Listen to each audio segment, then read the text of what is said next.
Welcome back, and we'll go ahead and start right off with what the Storm Prediction Center has in their convective outlook for the upcoming severe chance on Friday.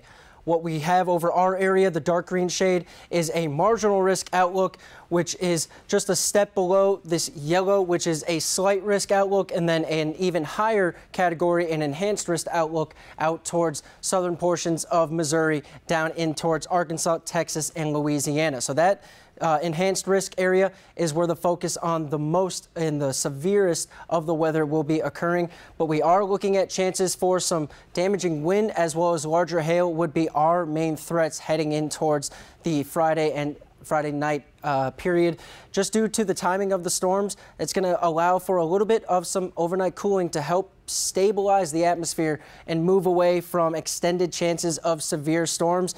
But let's roll through our futurecast, because over the next 48 hours today and tomorrow, we're just going to be looking for windy and warm conditions. Temperatures skyrocketing well above the average for this time of year, but gusty winds, especially today and tonight, with gusts upwards of 30 to 35 miles an hour, and then slightly less for tomorrow, only gusting up towards about 25 or so miles an hour. And then we get into Thursday night. A couple light showers could start to develop and pop into the area late Thursday night, but we're really looking for early Friday morning as the main rainfall maker. As that pulls into the area, we're going to start off with, like I was saying, general showers, maybe a few rumbles of thunder, but the thunderstorm potential should be holding off until the afternoon hours. And then the greatest chance for severe weather is headed our way as we get in towards just about 7 and 8 p.m. and onward, which is good for us. The normal severe weather threat would fall between 3 and 9 p.m. Things move a little bit slower. Things take a little bit longer. We see enough nighttime cooling to help stabilize our atmosphere, and we could start to see a mitigation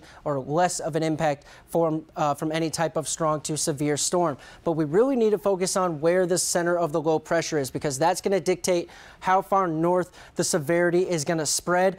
Earlier models were really pulling this across Omaha and then through Des Moines in towards the Davenport area. But day after day, the models have been starting to indicate much more of a southerly projection, which is why for our area, severe weather is going to be mainly focused in between Highway 36 and then I-70. So there's a very tight corridor that we are looking for development and severity conditions to really occur and to help develop and produce these mature thunderstorms. What we have for our area is a good amount of wind shear, and that is the change in direction and speed of the wind as you go up through the atmosphere. That helps create rotation. That also helps push precipitation, whether it's rain or ice, out of the storm, which when that happens allows the updraft to continue and to continue developing, allowing a mature storm, a strong to severe storm, to actually occur for the area. But by the time we get towards 8 and 9 p.m., we had a couple active cells working along I-35, but overall we are seeing things tapering off in towards the later morning hours on Saturday, and then snow will be our main focus